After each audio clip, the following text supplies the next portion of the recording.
Greetings, children. Welcome back to our English class. Today I'm going to take a new lesson from Unit 4, that is bird migration. This lesson is about bird migrating from one place to another. Human beings also move from their birthplace to other place for jobs or work. They also visit different places. Now look at this picture, children. People are carrying their things, their belongings, and going to another place to find a comfortable life for them. Likewise, birds also travel from place to place for different reasons. For example, they go out in search of food.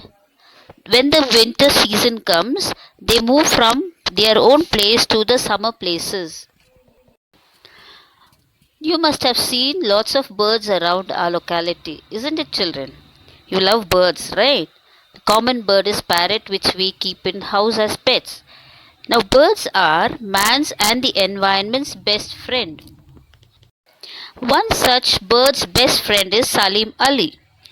He was awarded the Padma Bhushan in 1958 and the Padma Vibhushan in 1976, India's third and second highest civilian honors, respectively. Several species of birds and a couple of bird sanctuaries and institutions have been named after him.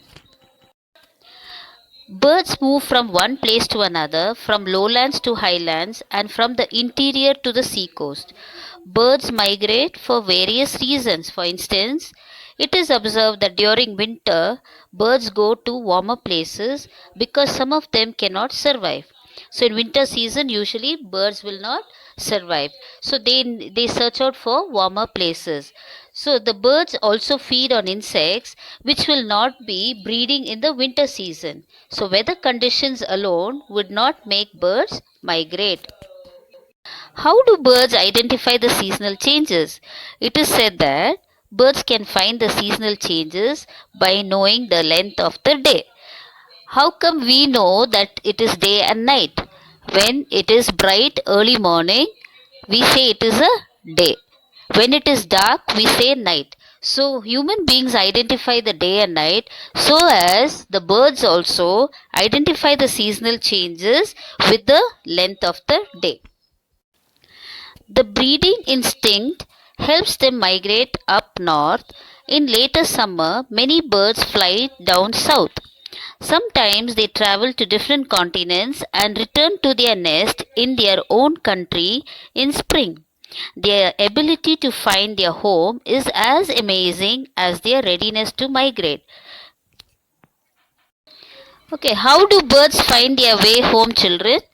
Now we know the way to go back home. Somebody guides us, or we see the road and we go back home. But birds are not human beings, right? So, how do they find their way? There is a belief that birds can understand the magnetic fields that surround the earth.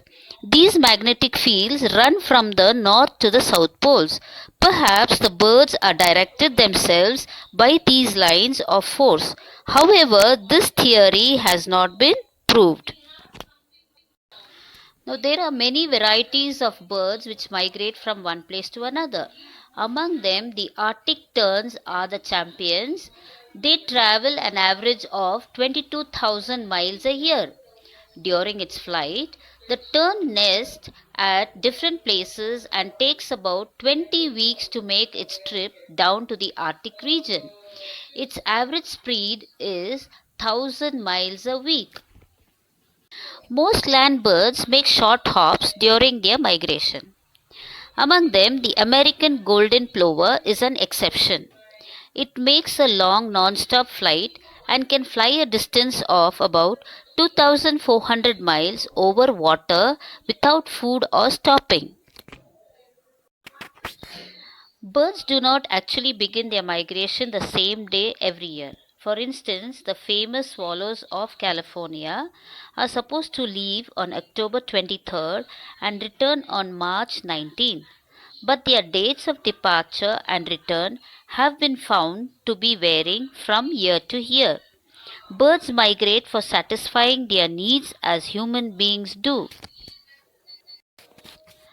Till now, we have come across many things about the birds, that their migration, the seasonal changes, how they survive their lives.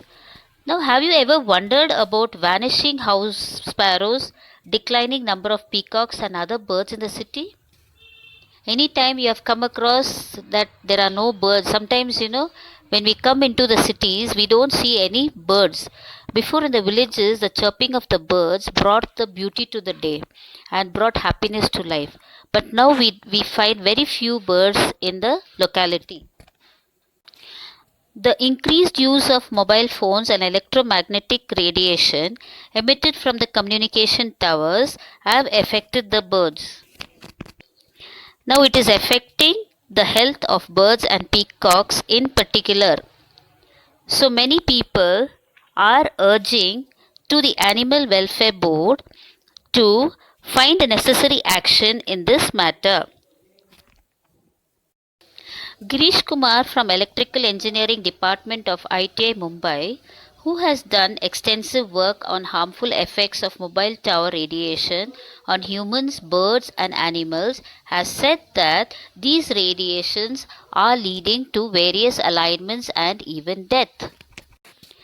I hope you understood the explanation, children. You once again read the lesson. Thank you.